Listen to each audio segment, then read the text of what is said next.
أشهد أن لا إله إلا الله.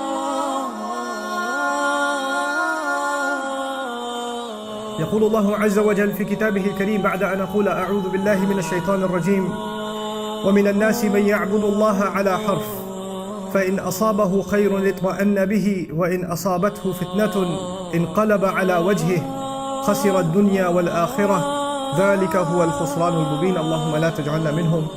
يدعو من دون الله ما لا يضره وما لا ينفعه ذلك هو الضلال البعيد. يدعو لمن ضره أقرب من نفعه لبئس المولى ولبئس العشير. إن الله يدخل الذين آمنوا وعملوا الصالحات جنات تجري من تحتها الأنهار إن الله يفعل ما يريد. اللهم اجعلنا من الذين آمنوا وعملوا الصالحات وتواصوا بالحق وتواصوا بالصبر. آمين يا رب العالمين. ثم أما بعد. আজকের খুতবা প্রধানত সূরা হজের একটি আয়াতকে কেন্দ্র করে। এই আয়াত নিয়ে আমি বেশ কয়েকদিন থেকেই চিন্তা করছিলাম, কিন্তু এটা নিয়ে খুতবা দেওয়ার বা এটাকে নিয়ে আমার চিন্তা ভাবনা প্রকাশ করার কোনো সুযোগ হয়নি। বেশ কিছুদিন ধরেই আমি এই আয়াত নিয়ে চিন্তা করছিলাম, কারণ সামাজিক যোগাযোগের মাধ্যমে বা বিশ্বের বিভিন্ন দেশের মানুষজনের সাথে সরাসরি সাক্ষাতের মাধ্যমে আমার অনেক মানুষের সাথে আলাপ হয়েছে। মানুষজন তাদের চ্যালেঞ্জ বা প্রশ্ন নিয়ে আসে। আপনাদেরকে আমি প্রথমে কী ধরনের আলাপচারিতার কথা বলছি সেই সম্পর্কে কিছুটা ধারণা দিয়ে তারপর কেন আমি এই আয়াতটা আমাদের সকলের মনে রাখা উচিত সেটা জানাতে চাই। আমরা এখন এমন এক সময়ে বাস করছি যখন আমরা অনেক বিভ্রান্তির ধাঁধায় পড়ে আছি। আমাদের সকলের অনেক প্রশ্ন আছে। উদাহরণস্বরূপ, মানুষ অনেক কঠিন পরীক্ষার মধ্য দিয়ে যাচ্ছে তাদের ব্যক্তিগত জীবনে।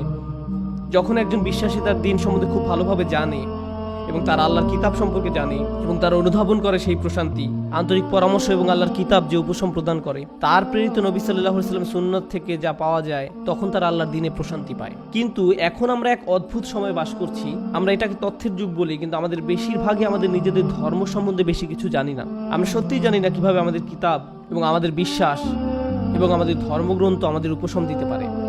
এটা কিভাবে আমাদের কঠিন সময় সাহায্য করতে পারে। যখন এমনটা ঘটে তখন আমরা শয়তানের সহজ শিকারে পরিণত হই। যখন মানুষ কঠিন সময়ের মধ্য দিয়ে যায় তখন শয়তান তাদের কাছে সকল প্রকারের চিন্তা নিয়ে আসে। ধরুন কেউ অসুস্থ, সে হাসপাতালে এবং সে সব ধরনের ওয়াসওয়াসা পাচ্ছে। বিশ্বাসের ব্যাপারে কদরকে নিয়ে প্রশ্নের মুখোমুখি হচ্ছে। মানুষ চাকরি হারিয়ে ফেললে, বিয়েটা সুখকর না হলে, লেখাপড়ার ক্ষেত্রে মুশকিল দেখা দিলে, আপনি যে সমস্যার মধ্যে দিয়ে যান না কেন, বা স্বাস্থ্য সংক্রান্ত কিছু হতে পারে, এমন ক্ষেত্রে প্রশ্ন করতে শুরু করা খুব সহজ। আল্লাহ কি আদৌ আমাকে ভালোবাসেন? তিনি কেন আমার সাথে এমন আচরণ করছেন? আমার কি দোষ ছিল যে আমি এই সমস্যায় পড়ব? আমি এত দোয়া করলাম, আল্লাহ তাতে সাড়া দিলেন না, সে কোনো পরোয়াই করলেন না। আমি পুরো রমজান মাস প্রার্থনা করলাম, এমনকি উমরাও করলাম। আমি এখনো দোয়া করছি যে আমার সন্তানকে আরোগ্য দিন, আমার এই সমস্যা দূর করে দিন, কিন্তু আমার সেই সমস্যা তো এখনো আছে। এসব আপনার ব্যক্তিগত জীবনে, এবং এটাই যথেষ্ট কঠিন। উপরন্তু সারা দুনিয়ায় একটা সংকটকাল চলছে। উদাহরণস্বরূপ, আপনাদের অনেকের পরিবার সিরিয়ায় আছে, বা সারা দুনিয়ায় সিরিয়ার মতো জায়গায়, যে জায়গাগুলো পুড়ছে, যেখানে পরিবার নিরাপদ নয়, সন্তানেরা নিরাপদ নয়, যেখানে সব ধরনের মানবিক বিপর্যয় ঘটে চলছে এবং মানুষ মারা যাচ্ছে। ব্যাপারটা অনেকটাই যেন রাসূল সাল্লাল্লাহু আলাইহি ওয়াসাল্লামের বাণীকে পূর্ণ করার জন্য, যে হত্যাকারী জানবে না যে সে কেন মারছে, আর যাকে হত্যা করা হচ্ছে সেও কারণটা জানবে না। এমন এক সংকটময় পরিস্থিতিতে অনেক মানুষ প্রশ্ন করা শুরু করে যে কেন আমরা ব্যক্তিগত জীবনে তো বটেই, এমনকি সারা দুনিয়ায় পাগলাটে ঘটনা ঘটে চলছে। এই সব কিছুতে আল্লাহ কোথায়? তিনি কি এইসব সমস্যা দূর করতে পারেন না? এমন তো না যে আমরা দোয়া করছি না। কুনুতে নাজিলা প্রতি রাতেই সারা দুনিয়ায় মসজিদে পড়া হচ্ছে।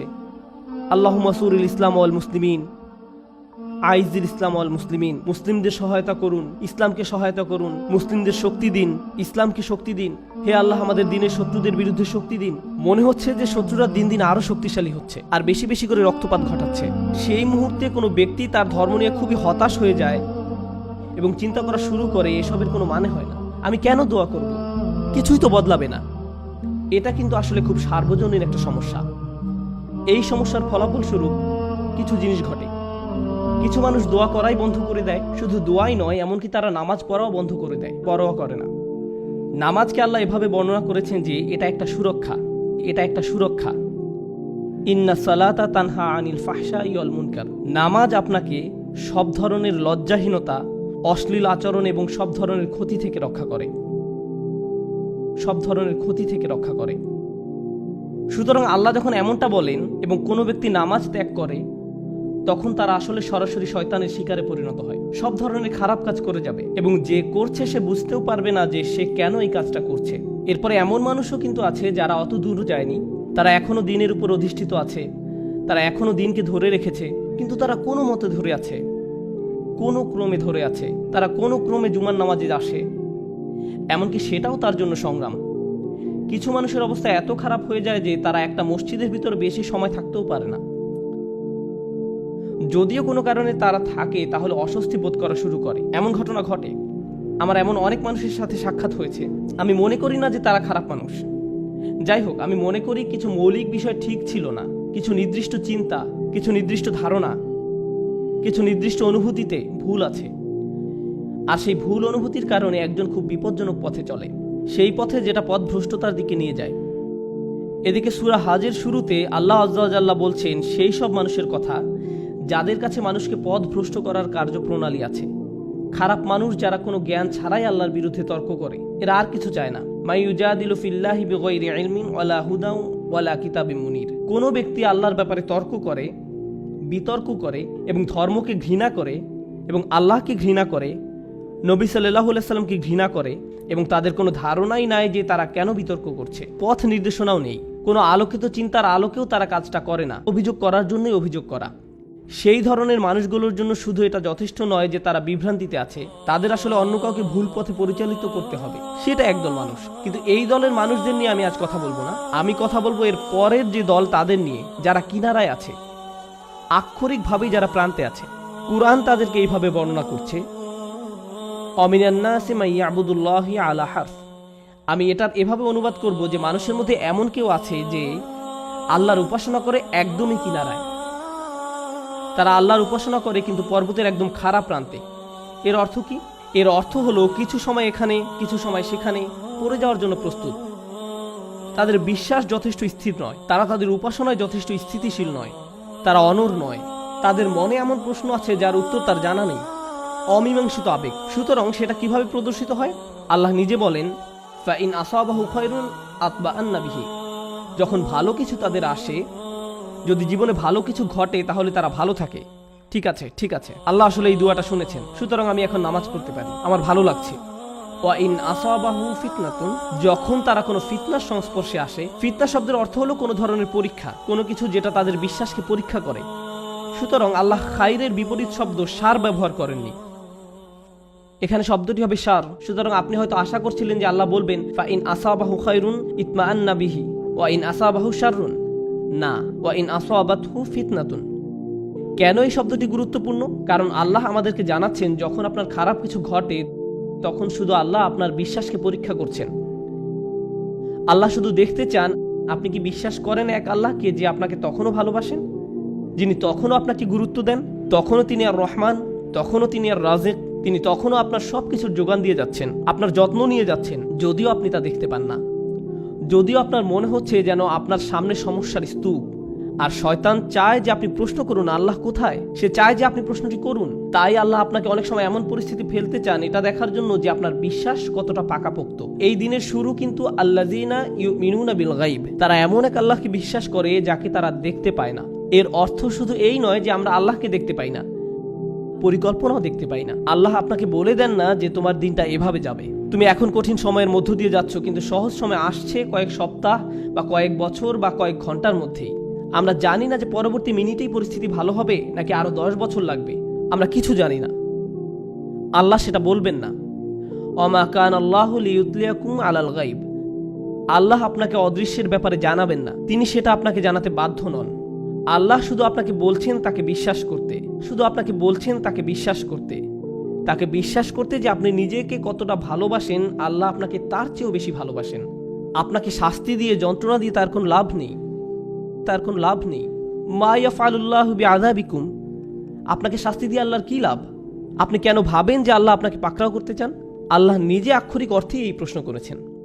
সুতরাং যখন আপনি আমি পরীক্ষার মধ্য দিয়ে যাই, তখনই এটা হিসাব করে দেখার সময় যে আল্লাহকে বিশ্বাস করা তো সহজ, যখন সবকিছু ঠিক আছে তখন এটা তুলনামূলকভাবে সহজ। কিন্তু বিশ্বাস করা কঠিন, বিশেষত আল্লাহর কিছু নামে, আল্লাহর সেই সব নামে যেগুলোকে আমরা কঠিন সময় আঁকড়িয়ে ধরে আছি, সেগুলোকে ধরে রাখা কঠিন যখন আমাদের উপর আঘাত আসে।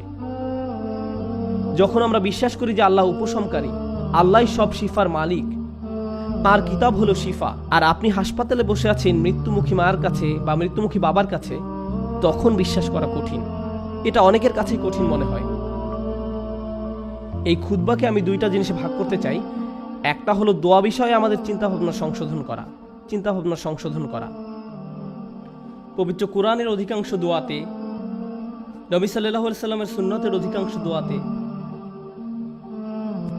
আপনি খুব সাধারণ একটা ব্যাপার খেয়াল করবেন যে কোনো না কোনোভাবে আপনি আল্লাহর কাছে নিজের জন্য আরও বেশি শক্তি, আরও বেশি সামর্থ্য প্রার্থনা করছেন। আপনি আল্লাহর কাছে পথ প্রদর্শন, আল্লাহর কাছে ক্ষমাশীলতা এবং আল্লাহর কাছে কৃতজ্ঞতা প্রকাশ করার দোয়া করছেন। আউজিআনি আন আশকুরা নি'মাতাকা আল্লাতী আন'আমতা আলাইয়া। আমাকে ক্ষমতা প্রদান করুন যাতে আমি আপনার নিয়ামতের কৃতজ্ঞতা প্রকাশ করতে পারি। আমি আপনাদের একটা উদাহরণ দিব যা দ্বারা আপনাদের বুঝতে সহায়ক হবে যে আমি আসলে কি বোঝাতে চাচ্ছি। যেমন ধরুন, একজন মানুষ সমুদ্রে ছিল এবং তাদের জাহাজের সাথে পাথরের সংঘর্ষ হয়ে জাহাজটি ডুবে গেল। তিনি একটি কাঠের টুকরায় সমুদ্রে ভেসে আছেন, দোয়া করছেন এবং আল্লাহর কাছে দোয়া করছেন। এমত অবস্থায় তিনি দুইভাবে দোয়া করতে পারেন। হে আল্লাহ, আমাকে এখনই একটি দ্বীপে স্থানান্তর করুন এবং এই ঝড় বৃষ্টি বন্ধ করে দিন। অথবা হে আল্লাহ, আমাকে এই কঠিন সময় মোকাবেলা করার শক্তি দিন। এখন তিনি দোয়া করলেন, আমাকে এখনই একটি হেলিকপ্টার পাঠান এবং আমাকে একটি দ্বীপে নিয়ে যান। দোয়া করতে লাগলেন, হেলিকপ্টার, কিন্তু কোনো হেলিকপ্টার আসলো না। তিনি বললেন, আল্লাহ, আমাকে হেলিকপ্টারও পাঠালেন না। আমি তো অনেক দোয়া করলাম, এটা ঠিক না, বাদ দাও, আমি আর দোয়াই করব না। অথবা মনে করুন উনি দোয়া করছেন সমুদ্র শুকিয়ে সমতল ভূমি হয়ে যাক। বলছেন, হে আল্লাহ, আপনার তো সেই ক্ষমতা আছে যে কোনো অবস্থার পরিবর্তনের। আপনি সকল কিছুর সৃষ্টিকর্তা, আপনি এই সমুদ্রকে সমতল ভূমিতে পরিণত করতেই পারেন। আপনি যেহেতু ইব্রাহিম আলাইহিস সালামকে নিক্ষেপ করে আগুন ঠান্ডা করে দিয়েছিলেন, আপনি আমার জন্য এটাও করতে পারেন। কিন্তু তারপরও সেটা ভূমিতে পরিণত হয় না, সমুদ্রই থেকে যায় এবং লোকটা ধীরে ধীরে ডুবে যাচ্ছেন। আমি যে বিষয়টা বলতে যাচ্ছি, আমরা মনে করি দুয়ার উদ্দেশ্য হলো আমাদের পারিপার্শ্বিক বাস্তবতা পরিবর্তন করা। কিন্তু যদি আপনি কোরআন এবং সুন্নাহর দোয়াগুলো অধ্যয়ন করে থাকেন, তবে আপনি খেয়াল করে দেখবেন যে পরিবর্তন আপনি যা চাইবেন তা একান্তই নিজের জন্য। হে আল্লাহ, আমি একটা কঠিন সময়ের মধ্যে দিয়ে যাচ্ছি, এটা কাটিয়ে ওঠার সক্ষমতা দান করুন। কিছু পরীক্ষার্থী একটা সাধারণ পরীক্ষা দিবে, তখন তারা দুই ধরনের দোয়া করতে পারে। একটি হলো, হে আল্লাহ, আমাকে এই বিষয়টি বুঝে নেওয়ার ক্ষমতা দিন, মনোযোগী করুন। আমাকে এমন ক্ষমতা দিন যেন পরীক্ষা দেওয়ার সময় আমি ঘাবড়িয়ে না যাই, অলসতা যেন আমাকে গ্রাস না করে। এভাবে নিজের জন্য দোয়া করা। অথবা তারা এভাবে বলতে পারেন, ইয়া আল্লাহ, আমি জানি এটা একটা মেডিকেল পরীক্ষা, কিন্তু আপনি এটাকে ক্লাস 2 এর অঙ্কের পরীক্ষার মতো সহজ করে দিন, যেন আমার এই সমস্যাই না থাকে। আপনি হয়তো বাস্তবতা বদলাবার জন্য দোয়া করতে পারেন, অথবা নিজের সক্ষমতা বৃদ্ধির জন্য দোয়া করতে পারেন।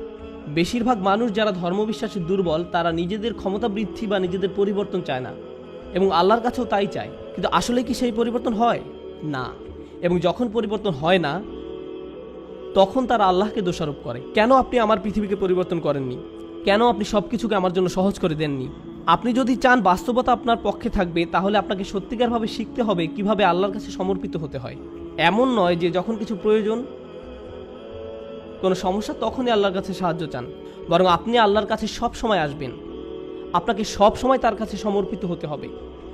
এভাবে এই মনোভাবের উন্নতি হবে এবং এমন একটি সময় আসবে যখন বাস্তবতা আমাদের কাছে আত্মসমর্পণ করবে। আর সেই সময় হলো যখন আমরা আল্লাহর সাথে মিলিত হব। লাহুম মা ইয়াশাউন। আমরা যা চাই তা সবই আমরা পাবো। সমস্যা হলো আমরা সবাই এই মুহূর্তে চাই। আল্লাহ বলছেন, আমি তোমাদের সবই দিব, কিন্তু এখন তোমরা কিছু ভালো অভিজ্ঞতা অর্জন করবে এবং কিছুটা পরীক্ষায় পড়বে। আর একমাত্র যে কারণে তিনি আমাদের পরীক্ষায় উপনীত করেন তা হলো তিনি চান আমরা যেন উত্তীর্ণ হই এবং জান্নাতের জন্য যোগ্যতা অর্জন করি, কারণ এই কষ্টকর যাত্রা আমাদেরকে তাঁর সান্নিধ্যে নিয়ে আসবে। পরবর্তী প্রসঙ্গে আসতে পারি, যাতে করে এই আয়াত শেষ করতে পারি। প্রতিবন্ধকতার উদ্দেশ্য। আমরা আমাদের জীবনে কিছু জিনিস চাই। একজন যুবক হয়তো বিয়ে করতে ইচ্ছুক বা একজন যুবতী বিয়ে করতে ইচ্ছুক। আপনি একটা ভালো চাকরি বা বাড়ি চান। আপনি চান আপনার পরিবার ভালো থাকুক। আপনি সন্তানদের ভালোভাবে লালন পালন করতে চান, তাদের জন্য ভালো শিক্ষা, তাদের ভালো বিয়ে দিতে চান। আমাদের জীবনে বিভিন্ন জিনিসের অগ্রাধিকার রয়েছে, এমন জিনিস যা আপনি চাচ্ছেন গত মাস থেকে। আপনি বিভিন্ন জিনিস এই জীবনে অর্জন করতে চান। আল্লাহ তার কিতাবে আমাদের শিক্ষা দেন যে এমন একটা জিনিস আছে, তা যদি তোমরা অর্জন করতে পারো সেটা হবে তোমাদের জীবনের সবচেয়ে বড় অর্জন। সব ঠিক হয়ে যাবে যদি তোমরা এই জিনিস পাও, এবং সেই জিনিস হলো আল্লাহর নিকটবর্তী হওয়া, আল্লাহর সাথে ভালো সম্পর্ক তৈরি করা, তার সাথে সত্যিকারের সম্পর্ক ও বন্ধন তৈরি করা। কিন্তু সমস্যা হলো, যখন জীবন সত্যি ভালো থাকে তখন তারা পথভ্রষ্ট হয়ে পড়ে। আপনি তখন ভিডিও গেম থেকে শুরু করে চলচ্চিত্র, তা থেকে সোশ্যাল মিডিয়ার হালচাল, তা থেকে রেস্টুরেন্টে বন্ধু বান্ধবীদের সাথে ঘোরাঘুরি, দিন শেষে ঘুমিয়ে পড়েন। আল্লাহকে ভুলে যান, আল্লাহকে মনে রাখেন না, ভুলে যান। এরপর যখন কঠিন সময় আসে তখন বন্ধুরা আর সাথে থাকে না, খেলাধুলা ভালো লাগে না, গাড়িটাও ভালো লাগে না, কারণ স্বাস্থ্য নষ্ট হয়ে গিয়েছে। আর যখন শরীর অসুস্থ হয়ে পড়ে কোনো কিছুই আর ভালো লাগে না, খালি তখন মনে হয় যে আমি কখন হাসপাতালের থেকে ছাড়া পাবো, ইস আমি যদি আবার হাঁটতে পারতাম।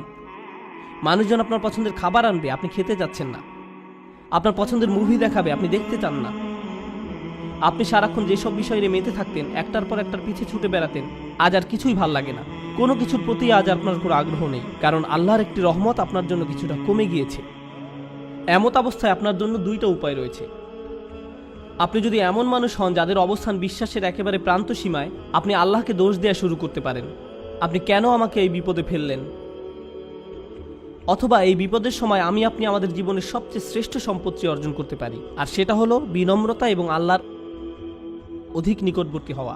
এভাবে আত্মোপলব্ধি করা যে যখন আমি সুস্থ এবং সম্পদশালী ছিলাম, সব কিছু ঠিক ছিল, তখন আমি বুঝতে পারিনি যে তখন একজন আমাকে সব কিছু প্রদান করে যাচ্ছিলেন। আল্লাহ আমাকে প্রতি মুহূর্তে যোগান দিয়েছিলেন, আমি এর কোনো কিছুরই যোগ্য ছিলাম না।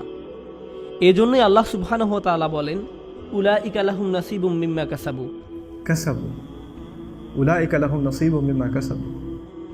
আল্লাহ ফাদলের কথাও বর্ণনা করেছেন, অবতাগু মিন ফাদলিল্লাহ, আল্লাহর অনুগ্রহ তালাশ করো।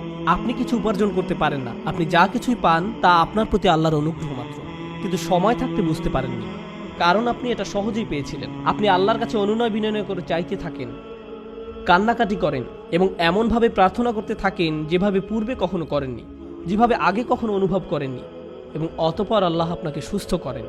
তারপর আপনি অনুধাবন করেন হাসপাতালে সেই একান্ত মুহূর্তগুলো, সেইগুলোই ছিল আপনার গোটা জীবনের শ্রেষ্ঠতম সুমিষ্ট সময়। জীবনের সেই সামান্য সময়গুলোতেই আপনার এবং আল্লাহর মাঝে আর কিছু ছিল না। সেই মিষ্টি মুহূর্তগুলো আপনাকে আখিরাতে রক্ষা করে দিতে পারে।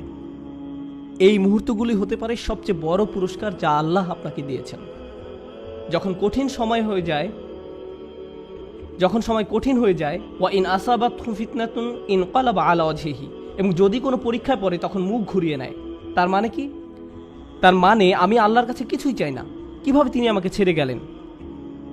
কেন তিনি আমাকে বিপদে ফেললেন? আমাদের সময় এটা উপলব্ধি করা খুবই সহজ। আমরা অস্বাভাবিক এক ভোগবাদী সমাজে বসবাস করি, যেখানে সব কিছু সহজলভ্য এবং দ্রুত লাভ করা যায়। বিনোদন পেতে চান, ফোনে একটা অ্যাপ খুললেই হবে।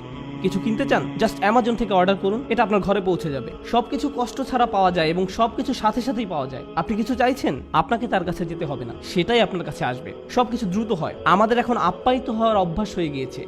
আপনার একটা অর্ডার যদি 2 থেকে 3 দিনের জন্য দেরি হয়, তবে আপনি তাকে 1 স্টার বা থামস ডাউন খারাপ রেটিং দিচ্ছেন। আমরা এতে অভ্যস্ত হয়ে গেছি। এমত অবস্থায় আপনি যখন আল্লাহর কাছে দোয়া করছেন, আপনার সমস্যাগুলো সমাধান চাইছেন, আপনার সব কিছু দ্রুত এবং ত্বরিত করা দরকার। আমার আর ভালো ভোক্তা অধিকার চাই। যখন এটা হয় না, তখন আপনি বলেন বাজে সার্ভিস।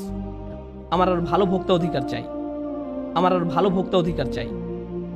আপনার ভাবখানা তখন এমন হয়ে যায় যে আমি আল্লাহর কাছে আর কিছুই চাইবো না, কোনো অর্ডার দিব না। আপনি এখন ক্রেতার মতো সুবিধা পেতে চান, আর আপনি আল্লাহর কাছ থেকে মুখ ফিরিয়ে নেন এবং বলেন তিনি আমার কথা শুনছেন না, আমার সমস্যার সমাধান করছেন না। বুঝতে চেষ্টা করুন যে সবার জন্য আল্লাহর পরিকল্পনা রয়েছে। 2টো উদাহরণ দিচ্ছি। ইয়াকুব আলাইহিসসালামের ক্ষেত্রে দেখুন, তিনি তার ছেলে ইউসুফ আলাইহিসসালামকে হারিয়ে ফেলেন। আল্লাহ বহু বছর পর সেই সন্তানকে তার কাছে ফিরিয়ে দেন। আবার মূসা আলাইহিসসালামের ক্ষেত্রে, মূসা আলাইহিসসালামের মা তার সন্তান হারিয়েছিলেন, কিন্তু কয়েক ঘন্টার ব্যবধানে আল্লাহ সে বাচ্চাটাকে ফেরত দেন। কেননা কয়েক ঘন্টার মধ্যেই যখন বাচ্চাটা ক্ষুধার্ত হয়, পরবর্তী খাবার সেই একই মায়ের কাছ থেকেই পায়, কারণ সে অন্য কারো কাছ থেকে খাবে না। আমি কি বলতে চাচ্ছি? এই জগতে আল্লাহ কখনো কখনো নিমেষেই আমাদের বিপদমুক্ত করেন, আবার কখনো বা বহু বছর পরে বিপদমুক্ত করেন, কিন্তু প্রতি ক্ষেত্রেই আল্লাহ ভালোর জন্যই করেন। আমি কি বলতে চাচ্ছি? ভালোর জন্যই করেন। আমি বিশেষত ইয়াকুব আলাইহিস সালামের গল্পটা পছন্দ করি, কেননা এই ঘটনার কল্যাণকর দিকগুলো চিন্তা করে দেখুন একবার। এত বছর ধরে বাবা কাঁদলেন এবং প্রায় নিজের দৃষ্টিশক্তি হারিয়ে ফেললেন, তাই না? কোরআনের ভাষা অবিয়াদ্দা তাই না হু। কোনো কোনো আলেম যেমন আলুসি রহমতুল্লাহ আলাইহি মন্তব্য করেন তিনি কাঁদতে কাঁদতে অন্ধ হয়ে গিয়েছিলেন। এখন এই পুরো সময়টা জুড়ে ইউসুফ আলাইহিস সালাম কোথায় ছিলেন? তিনি ছিলেন জেলে। প্রথমত তিনি ছিলেন শিশু শ্রমিক এবং বড় হওয়ার পর জেলে যান, বহু বছর জেলে কাটান। হয় তিনি ছিলেন শিশু শ্রমিক, নতুবা তিনি জেলের কয়েদি হিসাবে জীবনযাপন করেন। প্রথমত তিনি ছিলেন শিশু শ্রমিক, নতুবা তিনি জেলের কয়েদি হিসাবে জীবনযাপন করেন। সুন্দর জীবন ছিল না, এটা সুন্দর জীবন নয়।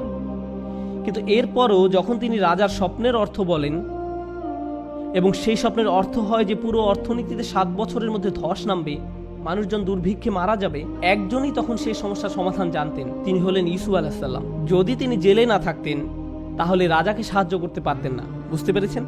যদি ইউসুফ আলাইহিস সালাম পুরোটা সময় নিজের বাবার সাথে কাটাতেন তাহলে এমন ঘটনা ঘটতো না। তাই এখন যেহেতু তিনি সেখানে রয়েছেন এবং স্বপ্নের ব্যাখ্যা দেন এবং বলেন আমিই পারবো সমস্যার সমাধান করতে, আমাকে সম্পদ রক্ষার দায়িত্ব দিন, আমিই পারবো সমস্যার সমাধান করতে, আমাকে সম্পদ রক্ষার দায়িত্ব দিন, এবং তিনি যখন এই কাজগুলো সম্পাদন করেন তখন কি হলো?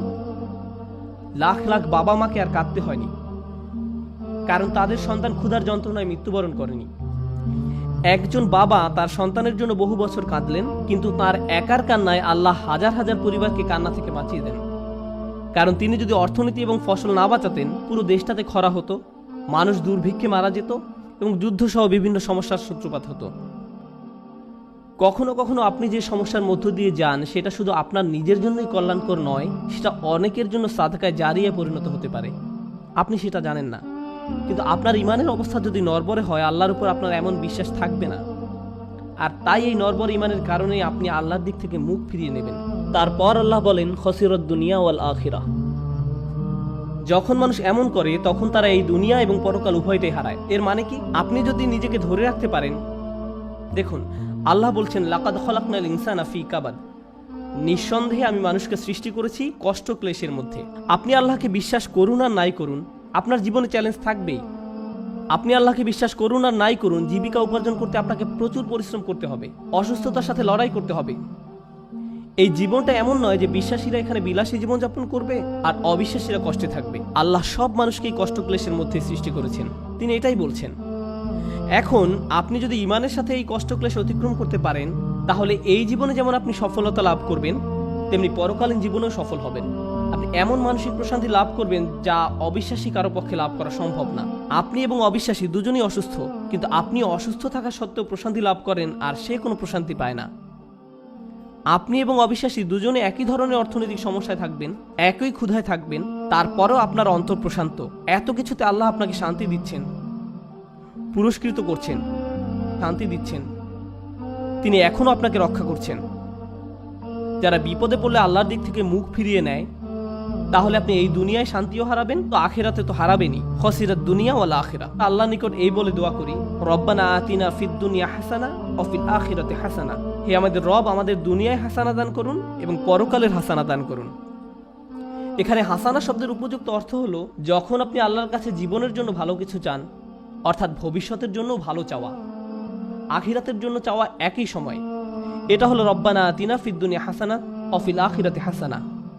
এবং এই কারণে অফিল আখিরাতে হাসানা, ফলশ্রুতিতে আখিরাতের কল্যাণ, যেটা ভিতর বাহির উভয় দিক থেকেই সুন্দর।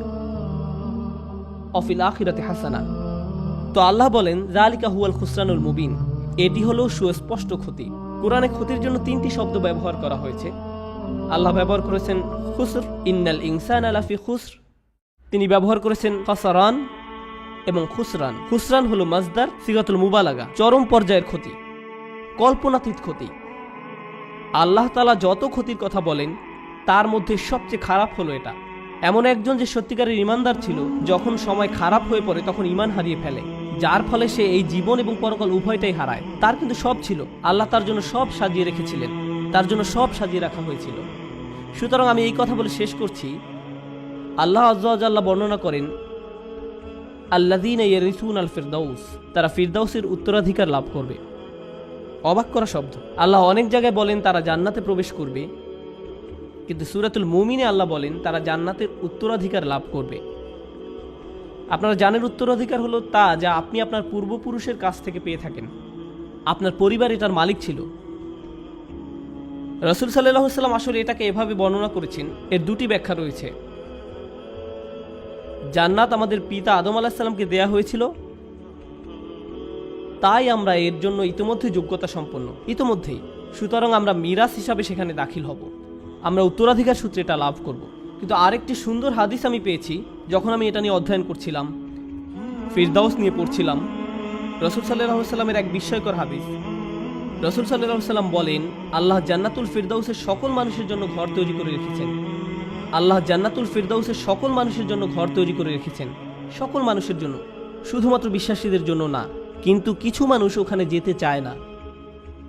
বিশ্বাসীরা যখন যাবে তখন তারা অনেক খালি ঘর দেখতে পাবে, সুতরাং তারা সে ঘরগুলো উত্তরাধিকার সূত্রে পাবে। আল্লাহ আমাদেরকে তাদের অন্তর্ভুক্ত করুন যারা উত্তরাধিকার সূত্রে জান্নাতের ঘর পাবে, তাদের নয় যাদের ঘর খালি থাকবে। যে ঘর আল্লাহ আমাদের জন্য বানিয়েছেন সেগুলো এখনই সেখানে আছে। আপনার প্রতি আল্লাহর প্রত্যাশা রয়েছে যে আপনি সর্বশ্রেষ্ঠ জান্নাতে প্রবেশ করতে পারবেন, সুতরাং এটা নষ্ট করবেন না। দুর্বল ঈমান নিয়ে থাকবেন না, আল্লাহর প্রতি নিজের বিশ্বাস হারাবেন না। জীবনের কঠিন সময়গুলোকে এভাবে দেখুন, আল্লাহ দেখতে চান আপনি সেই ঘরগুলোর জন্য কতটুকু মূল্য দিতে চান। আল্লাহ আমাদের কঠিন সময়গুলো তার সহায়তায় পার করার তৌফিক দিন, এবং যাতে আমরা কখনোই কোনো পরিস্থিতিতেই তার উপর থেকে বিশ্বাস না হারাই। বারাকাল্লাহু লি ওয়া লাকুম। আসসালামু আলাইকুম ওয়া রাহমাতুল্লাহি তাআলা ওয়া বারাকাতুহু। أشهد أن لا